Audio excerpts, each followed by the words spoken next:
ಇದೀಗ ಸಾಹುಕಾರರದ್ದೇ ಸೌಂಡು. ಬೆಳಗಾವಿ ಬ್ರದರ್ಸ್ಗೆ ಡಿಕೆನೇ ಟ್ರಬಲ್. ಕೈಕಮಲ ಅಧ್ಯಕ್ಷರ ಮೇಲೆ Belagavi brothers war. Guarantee guarantee guarantee, ಇದು ಗ್ಯಾರಂಟಿ ನ್ಯೂಸ್. ಸುದ್ದಿ ಖಚಿತ, ನ್ಯಾಯ ನಿಶ್ಚಿತ. ನಾನು ವೀರೇಶ್ ದಾನಿ. ರಾಜ್ಯ ರಾಜಕಾರಣದಲ್ಲಿ ಈಗ ಬೆಳಗಾವಿ ಬ್ರದರ್ಸ್ದೇ ಸೌಂಡು. ಸರ್ಕಾರ ಸ್ಥಾಪಿಸಿ ಸರ್ಕಾರ ಪತನಕ್ಕೆ ಕಾರಣೀಕರ್ತರಾಗಿರುವ ಸಾಹುಕಾರಗಳು ಇದೀಗ ಮತ್ತೊಮ್ಮೆ ಕಾಂಗ್ರೆಸ್ ಬಿಜೆಪಿಯಲ್ಲಿ ಸದ್ದು ಮಾಡ್ತಿದ್ದಾರೆ. ಕೈ ಕೇಸರಿ ಪಕ್ಷಗಳ ನಾಯಕರಿಗೆ ಸೆಡ್ಡು ಹೊಡೆದಿರುವ ಸಹೋದರರು ರಾಜ್ಯ ರಾಜಕಾರಣದಲ್ಲಿ ಮತ್ತೊಮ್ಮೆ ತಮ್ಮದೇ ಪ್ರಭಾವ ಬೀರಲು ಸಿದ್ಧತೆ ಮಾಡ್ತಿದ್ದಾರೆ. ಮೂವರು ಸಹೋದರರ ಪೈಕಿ ಒಬ್ಬೊಬ್ಬ ಸಹೋದರರದು ಒಂದೊಂದು ರೀತಿಯ ರಾಜಕೀಯವಾಗಿ ದಾಳ ಉರುಳಿಸ್ತಿರೋದು ಕೈ ಕೇಸರಿ ಪಾಳಯದ ಹೈಕಮಾಂಡ್ಗೆ ತಲೆ ಬಿಸಿ ಮಾಡಿದ್ದು ಮಾತ್ರ ಸುಳ್ಳಲ್ಲ. ಅಷ್ಟಕ್ಕೂ ಸಾಹುಕಾರ ಸಹೋದರರ ಸ್ಕೆಚ್ ಹೇಗಿದೆ, ಮೂವರು ಸಹೋದರರು ಯಾವ ಯಾವ ರೀತಿಯಾಗಿ ರಾಜಕೀಯ ದಾಳ ಉರುಳಿಸ್ತಿದ್ದಾರೆ ಅನ್ನೋದನ್ನ ನೋಡೋಣ ಬನ್ನಿ. ಕೆಪಿಸಿಸಿ ಅಧ್ಯಕ್ಷ ಸ್ಥಾನದ ಮೇಲೆ ಸತೀಶ್ ಸಾಹುಕಾರ್ ಕಣ್ಣು. ಹೌದು, ಕೆಪಿಸಿಸಿ ಅಧ್ಯಕ್ಷರಾಗಿ ಡಿಕೆ ಶಿವಕುಮಾರ್ ಅವರು 4 ವರ್ಷಗಳ ಕಾಲ ಅಧಿಕಾರವನ್ನು ನಡೆಸಿದ್ದಾರೆ.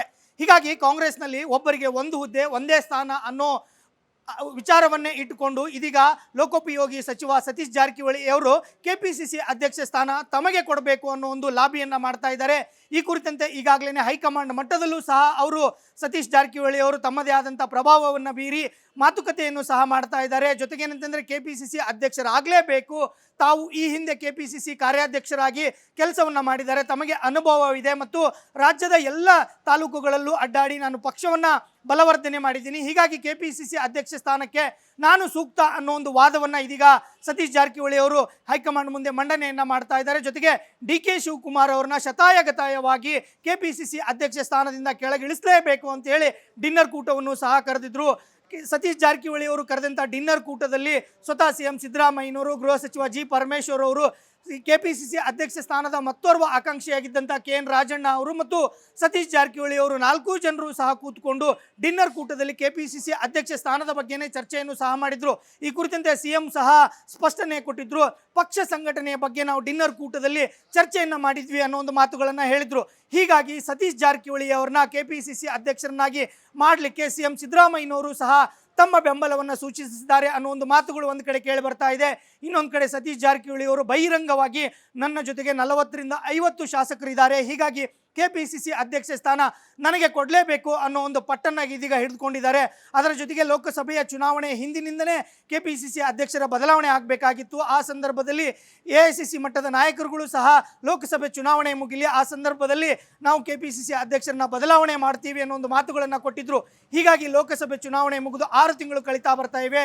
ಈ ಸಂದರ್ಭದಲ್ಲಿ ಲೋಕೋಪಯೋಗಿ ಸಚಿವ ಸತೀಶ್ ಜಾರಕಿಹೊಳಿ ಅವರು ಕೆಪಿಸಿಸಿ ಅಧ್ಯಕ್ಷರನ್ನ ಬದಲಾವಣೆ ಮಾಡಿ ಕೆಪಿಸಿಸಿ ಅಧ್ಯಕ್ಷ ಸ್ಥಾನಕ್ಕೆ ನಾನು ಸೂಕ್ತ ಆಕಾಂಕ್ಷಿ, ಹೀಗಾಗಿ ಕೆಪಿಸಿಸಿ ಅಧ್ಯಕ್ಷರನ್ನಾಗಿ ನನ್ನನ್ನು ನೇಮಿಸಿ ಅನ್ನೋ ಒಂದು ಲಾಬಿಯನ್ನೇ ಇದೀಗ ಸತೀಶ್ ಜಾರಕಿಹೊಳಿ ಮಾಡ್ತಾ ಇರೋದು ಸ್ಪಷ್ಟವಾಗಿ ಕಂಡು ಬರ್ತಾ ಇದೆ.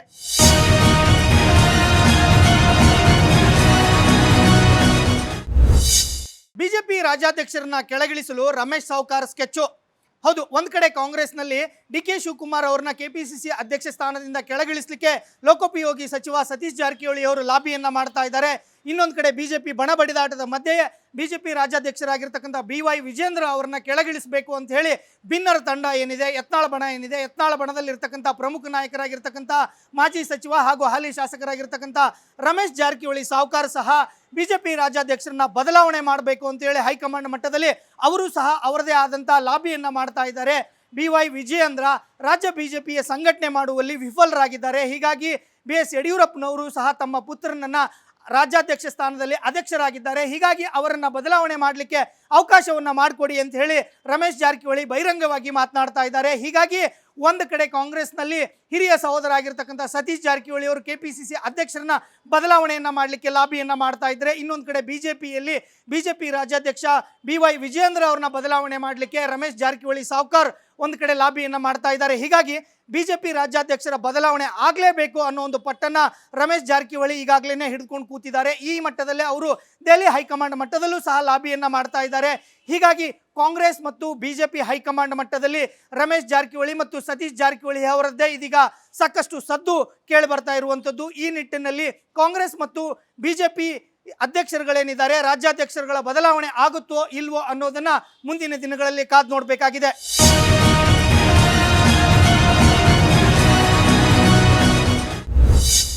ಸಭಾಪತಿ ತೀರ್ಮಾನ ಮಾಡೋದಕ್ಕೂ ಬೇಕು ಸಾಹುಕಾರರದ್ದೇ ಸಪೋರ್ಟ್. ಹೌದು, ಒಂದು ಕಡೆ ಕೆಪಿಸಿಸಿ ಅಧ್ಯಕ್ಷರ ಬದಲಾವಣೆಯನ್ನ ಮಾಡಲಿಕ್ಕೆ ಲೋಕೋಪಯೋಗಿ ಸಚಿವ ಸತೀಶ್ ಜಾರಕಿಹೊಳಿ ಅವರು ಲಾಬಿಯನ್ನ ಮಾಡ್ತಾ ಇದ್ದಾರೆ. ಇನ್ನೊಂದು ಕಡೆ ಬಿಜೆಪಿ ರಾಜ್ಯಾಧ್ಯಕ್ಷರನ್ನ ಬದಲಾವಣೆ ಮಾಡಲಿಕ್ಕೆ ಬಿಜೆಪಿ ಶಾಸಕ ರಮೇಶ್ ಜಾರಕಿಹೊಳಿ ಅವರು ಲಾಬಿಯನ್ನ ಮಾಡ್ತಾ ಇದ್ದಾರೆ.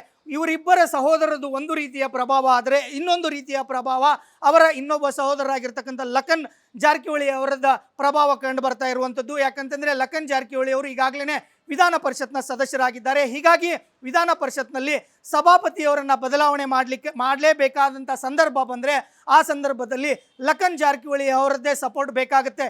ಯಾಕಂತಂದ್ರೆ ಈಗಾಗಲೇ ಸಭಾಪತಿ ಬದಲಾವಣೆ ವಿಚಾರ ಅಷ್ಟೊಂದು ಕೇಳಿ ಬರ್ತಾ ಇದ್ದಿಲ್ಲ. ಆದರೆ ಬೆಳಗಾವಿ ಅಧಿವೇಶನದ ವೇಳೆ ಲಕ್ಷ್ಮೀ ಹೆಬ್ಬಾಳ್ಕರ್ ಹಾಗೂ ಸಿ.ಟಿ. ರವಿ ಅವರು ಸದನದಲ್ಲಿ ನಡೆಸಿದಂಥ ಗಲಾಟೆಯ ವಿಚಾರದಲ್ಲಿ ಸಭಾಪತಿಯವರು ಅವರದೇ ಆದಂಥ ರೂಲಿಂಗ್ ಅನ್ನು ಕೊಟ್ಟಿದ್ರು. ಹೀಗಾಗಿ ಲಕ್ಷ್ಮೀ ಹೆಬ್ಬಾಳ್ಕರ್ ಅವರ ಪ್ರಕರಣವನ್ನು ಗಂಭೀರವಾಗಿ ಪರಿಗಣಿಸಿರ್ತಕ್ಕಂಥ ಡಿ.ಕೆ. ಶಿವಕುಮಾರ್ ಅವರು ಸಿಐಡಿ ತನಿಖೆ ಆಗಲೇಬೇಕು ಅನ್ನೋ ಒಂದು ಪಟ್ಟನ್ನ ಡಿ.ಕೆ. ಶಿವಕುಮಾರ್ ಅವರು ಪ್ರಭಾವವನ್ನು ಬೀರ್ತಾ ಇದ್ದಾರೆ. ಇನ್ನೊಂದು ಕಡೆ ಲಕ್ಷ್ಮೀ ಹೆಬ್ಬಾಳ್ಕರ್ ಅವರು ಸಿಐಡಿ ತನಿಖೆ ಆಗಲೇಬೇಕು, ಸಿಐಡಿ ತನಿಖೆಗೆ ಅನುಮತಿಗಾಗಿ ಸಭಾಪತಿಗಳು ಅವಕಾಶವನ್ನು ಕೊಡಬೇಕು ಅನ್ನೋ ಒಂದು ನಿಟ್ಟಿನಲ್ಲಿ ಅವರು ಒತ್ತಡವನ್ನು ಹಾಕ್ತಾ ಇದ್ದಾರೆ. ಹೀಗಾಗಿ ಒಂದು ಕಡೆ ಸಭಾಪತಿಯಾಗಿರ್ತಕ್ಕಂಥ ಬಸವರಾಜ ಹೊರಟ್ಟಿ ಅವರು ಈಗಾಗಲೇ ಅವರದೇ ಆದಂಥ ರೂಲಿಂಗನ್ನು ಸಹ ಕೊಟ್ಟಿದ್ದಾರೆ ಮತ್ತು ಪರಿಷತ್ನಲ್ಲಿ ಯಾವುದೇ ರೀತಿಯಾಗಿ ಮಹಾಜರನ್ನು ಮಾಡಲಿಕ್ಕೆ ನಾನು ಅವಕಾಶವನ್ನು ಕೊಡಲ್ಲ ಅಂತೇಳಿ ಅವರು ಅವರದೇ ಆದಂಥ ರೂಲಿಂಗನ್ನು ಪಾಸ್ ಮಾಡಿದ್ದಾರೆ. ಹೀಗಾಗಿ ಕಾಂಗ್ರೆಸ್ ಲಕ್ಷ್ಮೀ ಹೆಬ್ಬಾಳ್ಕರ್ ಅವರ ವಿಚಾರವನ್ನೇ ಇಟ್ಕೊಂಡು ಇದೀಗ ಸಭಾಪತಿಯವರ ಬದಲಾವಣೆಗೆ ಒಂದು ಪ್ರಯತ್ನವನ್ನು ಮಾಡ್ತಾ ಇದೆ. ಆ ಸಂದರ್ಭದಲ್ಲಿ ಸಭಾಪತಿಯವರ ಬದಲಾವಣೆ ಮಾಡಬೇಕನ್ನೋ ವಿಚಾರ ಬಂದರೆ ಆಗಲೂ ಸಹ ಬೆಳಗಾವಿಯ ಸಹೋದರರಾಗಿರ್ತಕ್ಕಂಥ ಜಾರಕಿಹೊಳಿ ಸಹೋದರರೇನಿದ್ದಾರೆ ಅವರದೇ ಸಪೋರ್ಟ್ ಬೇಕಾಗುತ್ತೆ. ಯಾಕಂತಂದರೆ ಈಗಾಗಲೇ ಸಭಾಪತಿಯ ಆದೇಶವನ್ನು ಮೀರಿ ಸಿಐಡಿ ತನಿಖೆ ನಡೆಸಲಿಕ್ಕೆ ಸಾಧ್ಯವೇ ಇಲ್ಲ. ಸಭಾಪತಿ ಬಸವರಾಜ ಹೊರಟ್ಟಿ ಅವ್ರನ್ನ ಬದಲಾವಣೆ ಮಾಡಲಿಕ್ಕೆ ನಂಬರ್ ಗೇಮ್ ಬೇಕಾಗುತ್ತೆ. ವಿಧಾನ ಪರಿಷತ್ನಲ್ಲಿ ಒಟ್ಟು ಸದಸ್ಯರ ಬಲ 75 ಇದೆ. ಈ ಪೈಕಿ ಕಾಂಗ್ರೆಸ್ನ ಸಂಖ್ಯಾಬಲ 33 ಇದ್ದರೆ ಬಿಜೆಪಿಯವರು 29 ಸದಸ್ಯರಿದ್ದಾರೆ. ಇನ್ನೊಂದು ಕಡೆ JDSನ 8 ಸದಸ್ಯರು ಸೇರಿಕೊಂಡಂತೆ JDS ಮತ್ತು ಬಿಜೆಪಿಯ ಬಲಾಬಲ 38 ಸದಸ್ಯರಿದ್ದಾರೆ. ಹೀಗಾಗಿ ಜನವರಿ 27ಕ್ಕೆ JDSನ ಸದಸ್ಯರಾಗಿರ್ತಕ್ಕಂಥ KM ತಿಪ್ಪೇಸ್ವಾಮಿ ಅವರ ಅವಧಿ ಮುಗಿಯುತ್ತೆ. KM ತಿಪ್ಪೇಸ್ವಾಮಿ ಅವರ ಅವಧಿ ಮುಗಿದ ನಂತರ ಮತ್ತು ಈಗಾಗಲೇ ಪರಿಷತ್ನಲ್ಲಿ 3 ಸ್ಥಾನಗಳು ಖಾಲಿ ಇವೆ.